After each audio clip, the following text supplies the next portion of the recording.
Hello everybody and welcome back to Algebra 2. Today we're going to be talking about 2-7 absolute value functions as well as their graphs. Let's begin. First thing first, like always, we have our vocabulary. So let's simplify each absolute value expression. Alright, the very first part, we need to make sure we break it down. We need to make sure we do everything on the inside of the absolute values first before we move on. So we have the 5 minus 7, which gives you a -2. -2 times 3 gives you a -6. However, the absolute value of -6 will always go to its positive form, which is 6. We have the absolute value of -8, which equals 8. And we're going to multiply that by the negative, which gives you a -8. Notice, you can't just multiply the negative times that negative. That will not work. Alright? We have the absolute value of 4, which is just a positive 4. The absolute value of the 9, which is a positive 9. And once we know that, we got 4 minus 9, which equals a -5.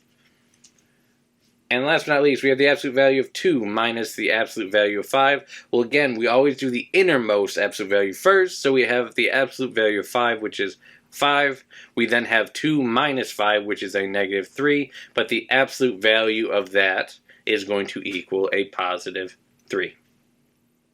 Absolute values are always going to be non-negative. That's a really weird way of putting it, but it's always going to be positive.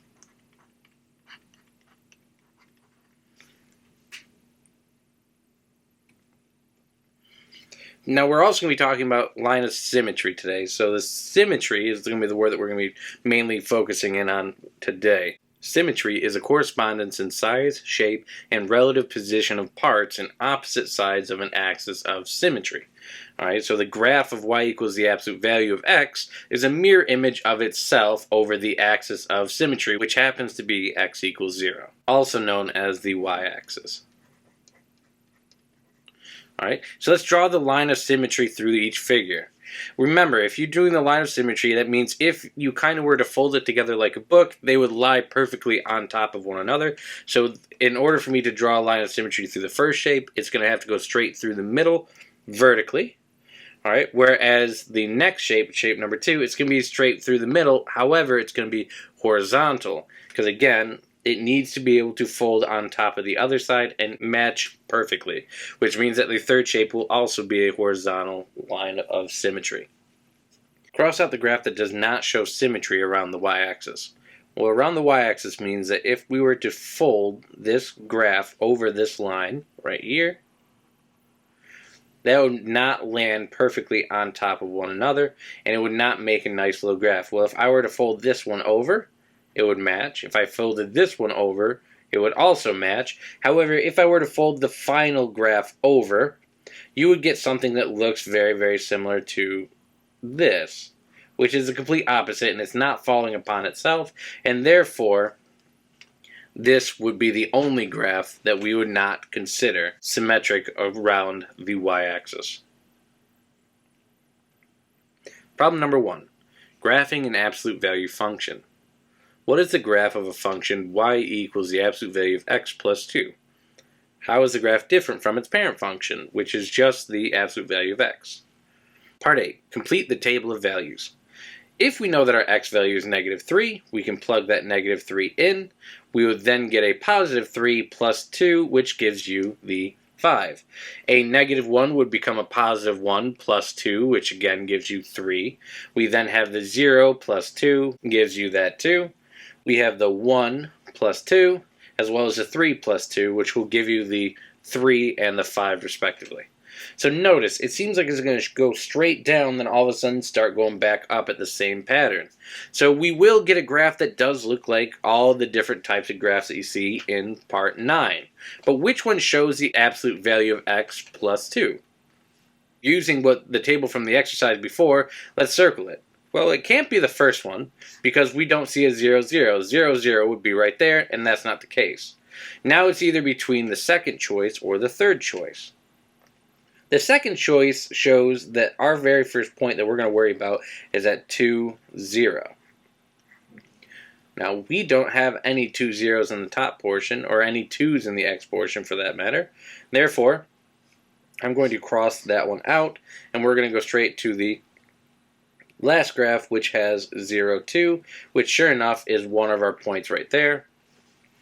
And you can also make sure 100%, so if we go over to 1, if we go over to 3 and go all the way up, we'll land on the 5 as well. Same thing with the -1 as well as the -3. Therefore, our third graph is our correct graph. Now, can you describe how the graph of the absolute value of x plus 2 differs from the parent graph? Well, the parent graph is actually the very first graph given in part 9. So how do you describe it based off of what you can see? Well, the first one looks like it starts at the origin, and the second one looks like it starts 2 units up. And more importantly, if you notice, our 1 starts at the 1, and then it shoots up 2 units to the 3, which is over here.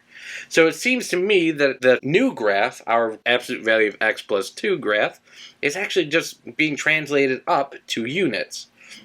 So the graph of y equals absolute value of x plus 2 is the graph of the parent function translated up 2 units.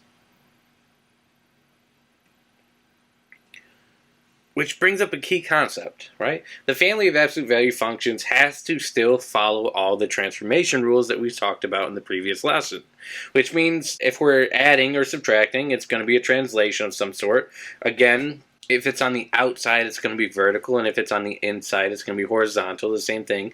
Only in this case, it's not using parentheses, because absolute value symbols are grouping symbols in their own right. They force you to make sure that you do everything inside them first before you do anything else. Therefore, the grouping symbols that we're going to be using, and that we're going to follow the inside and outside portion for, will be the absolute value signs themselves. So, adding on the outside is going to be going up. Going down will be subtracting on the outside. If you're subtracting on the inside, you're going to be going to the right. If you're adding on the inside, you're going to be going to the left. Again, the stretch and compressions happen the exact same way. They're only going to show you vertical, but the horizontal will be the exact same way as well. It's just backwards. But the vertical stretch is going to be the A on the outside. The vertical compression will be the A as well. But more importantly, in order for it to be a stretch, it has to be greater than 0, but really it's not actually greater than 0. It's supposed to be greater than 1, the number 1. Alright, so as long as the number that we're multiplying by is greater than 1, it's going to be a stretch. And if we're multiplying by a number between 0 and 1, also known as like a fraction of some sort, or a decimal, right? Then we're going to be getting that vertical compression. The same idea goes for the horizontal portion, just backwards. So the horizontal compression would actually be multiplying by a number greater than 1, and the horizontal stretch would be the multiplying between 0 and 1. Right? The reflection works the same exact way as well. Over the x-axis is a vertical motion going up and down because you're starting on at the top and you're moving on down. Therefore, it's going to be done to everything on the outside of the absolute value sign. And then you have the over the y-axis, which is that left to right motion, which is going to be horizontal, which is why it's done on the inside of the absolute value portion.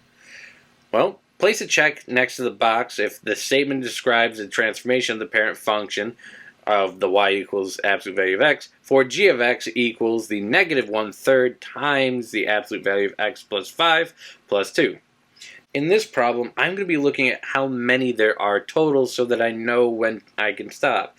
And the first one I see is I see 1 right here. We have 2, we have 3, and we have 4 different transformations. Alright, the very first one I see is going to be that multiplying by a negative. We're then going to be multiplying by a number, as well as adding a number on the inside and adding a number on the outside. So I know that we do have 4 things. Now, is there a translation to the right 5 units? Well, to the right means horizontal, which means we are going to be going on the inside. Translation means that we're adding or subtracting, but going to the right means that we're going to be actually subtracting. So for this case, translation to the right 5 units is not accurate. Translation to the left 5 units, however, is going to be correct because we are adding on the inside of the absolute value sign. What about a compression by a factor of 1/3? Now in this case, I believe they mean that it's going to be a vertical compression by a factor of 1/3, and we are multiplying by 1/3. Now yes, I mean there is a negative, but the number that we are actually multiplying by is going to be that 1/3 portion, because all that negative means is that we have a reflection somewhere. Alright, so this is going to be absolutely true. Now, is this a reflection over the x-axis? Is this a vertical reflection? Are we multiplying by a negative on the outside of everything?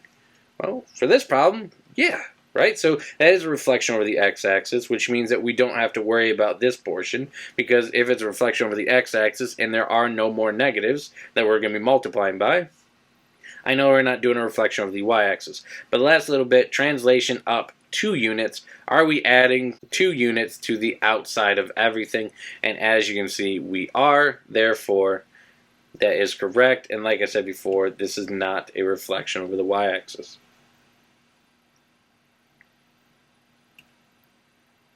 Vertical stretch and compression. What is the graph of the function y equals 2 times the absolute value of x? If we were to plug in a -2, you would get the absolute value of -2 times 2, which is the same thing as 2 times 2, which is 4. Right? The next one would be the -1, which is the same thing as 1 times 2, which equals 2. The 0 times 2 would be 0. 1 times 2 again is just going to be 2. And again, the absolute value of 2, which is just 2, because it always stays positive, it'll be 2 times 2, which is 4 once more. Alright, so part 13. Plot the points and connect them. If I were to plot all the points that I got from the table, I'm going to get a graph that looks very similar to this, where it starts at the point 0, 0. And if we go backwards, we got -1, 2. We have 2, -2, positive 4. We then have 1, which goes up to 2. And we have 2, which goes up to positive 4 once more. Right? And those would be the points that we have. Now, a student compares the shapes of the graph y equals the absolute value of x plus 2, which is what we had before, and y equals 2x. She concludes that when a graph is compressed, the value of its slope increases. Explain our error. Well, if I were to put the previous graph, that absolute value of x plus 2, you would get something that looks like this. Now, a lot of her error comes from how it's written, that y is going to be equal to the 2 times the absolute value of x. And the reason I say it's based off of what it's written is because she's calling it being compressed. And with how it's written, this is going to be a vertical stretch. Alright. However, she isn't fully wrong, not 100%, because technically y equals 2 times the absolute value of x will give you the exact same answer as the absolute value of 2x, which for here, this is going to be a horizontal compression. Again, everything on the inside of the absolute values, or anything that's done horizontally, will be considered backwards. So technically, yes, it's by compression by 1/2. However, you do have to make sure you flip it to give you that 2, and that's what you multiply by. So these are technically both the same thing, but how we have it written, that y equals 2 times the absolute value of x, means that this is not going to be a compression. This is actually going to be a vertical stretch. Right?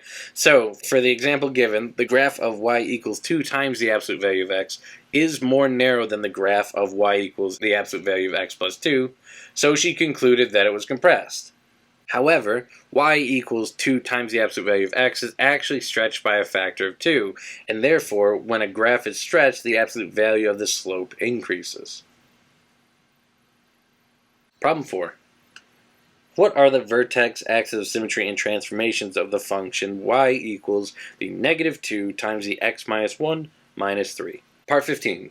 Compare y equals -2 times the absolute value of x minus 1 minus 3 with the general form y equals a times the absolute value of x minus h plus k. Write the values of a, h, and k. So we have to compare them.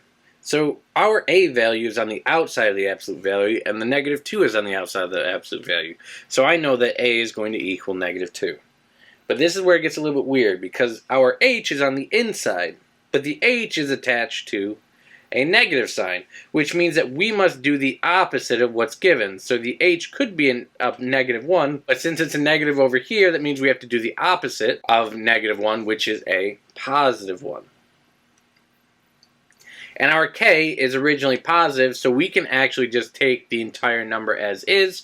So it's going to be not a positive number in this case, it's going to be a negative 3. So again, the h, or the horizontal portion, is its opposite compared to the vertical, which is as is. The outside portion always will be the same. So in the function, y equals negative 2 times the absolute value of x minus 1 minus 3, the vertex is going to be at the point. The vertex is always going to be based off of h, comma, k. Again, where h is represented based off of the original form, and the k is based off of the original form as well. So our h we said was 1, and our k is equal to negative 3. Therefore, our vertex is at the point 1, negative 3. The axis of symmetry will go straight through that vertex. So the axis of symmetry will always be whatever x equals, which is also the same thing as our h. So we're going to say that x is going to equal h. Well, we know our h equals 1. Therefore, the axis of symmetry will be x equals 1. And remember also, the vertex, if we have our v, is the changing point. It's very, very similar to a vertex of a parabola, where it's that point where it changes direction. So this vertex is going to happen right in the dead center of the absolute values. So what we're saying is we have some sort of line of symmetry that must go through that vertex. So the function is translated 1, 2, 3 units to the right and 1, 2, 3 units up or down. Well, it's going to be going to the right 1 unit, and it's going to be going up or down 3 units. But more importantly, we are going to be doing subtraction, so it's going to be going downwards 3 units. The function is then going to be stretched or compressed. Well, for this one, we're multiplying by a positive 2. So we're going to be doing a stretch, because it's on the outside again, by a factor of 2. Notice, it's not going to be negative 2 because the negative only stands for reflection, which is what our last little bit is. Alright, it's not going to be attached to that vertical stretch portion, which is multiplying by that 2. The negative, however, shows that we're reflecting across the x-axis, because it is going to be that vertical motion going down, and we know it's vertical because it's on the outside of the absolute value. We're going to multiply everything by that negative. Problem number 5. What is the equation of the absolute value function? Complete the model and write the equation. Identify the stretch or compression. Well, if it's compression, because it looks a lot wider than the standard graph. Now remember, the standard form would look something similar to this, where you'll have a line that goes up like that and up like that. So it looks like it's being pushed downward. And more importantly, it looks like it's going to be going downward at a, well, we can kind of do that rise over run function. Our rise, we're going to be going up 1, and we're going to be going to the right 1, 2, 3, 4 until we finally get to that new point. So it's going to be rise over run, which is at 1/4. Knowing that slope, which is basically the same thing as the a value, we're going to be compressing it by a factor of 1/4. Identify the vertex. Our vertex is at the point 1, 2, negative 1. So we're going to go to 2, negative 1. And therefore, since we know our h and our k, and we know our a value, let's plug it into the original portion. So it's not being flipped, there is no negative, so we know that it's going to be y equals a positive 1/4, because there's no reflection, and then it's going to be x minus 2 plus a negative 1, which means that if we were to simplify that plus a negative 1, it would then turn into y equals 1/4 times the absolute value of x minus 2 minus 1. And we finally made it, guys. We're at the lesson check, the last little bit. Let's keep on powering through. Alright, so is it true that without making a graph of an absolute value function, you can describe its position on the graph?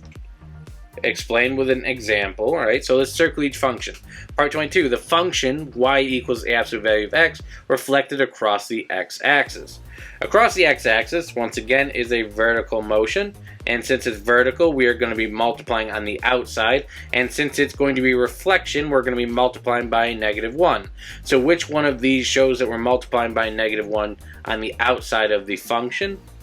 It's going to be that y equals negative absolute value of x. So the function y equals the absolute value of x is going to be translated 3 units to the left and 2 units up. Well, if it's 3 units to the left, that is a horizontal motion, so that I know that we're going to be adding or subtracting the number 3 on the inside of the absolute value, so I can actually eliminate the first 2 choices right off the get-go, and I know that we're going to be adding or subtracting on the outside of the parentheses, but that doesn't eliminate anything for us. What will eliminate something is the fact that we do have to go upward. Up represents addition, therefore I'm thinking it's going to be this choice because it can't be that choice. But just to make sure 100%, going to the left is also addition, and therefore that is the final answer. Great work, everybody. I hope everybody has a wonderful rest of your day. Stay out of trouble. Don't do anything stupid. And I'll see you guys in the next one.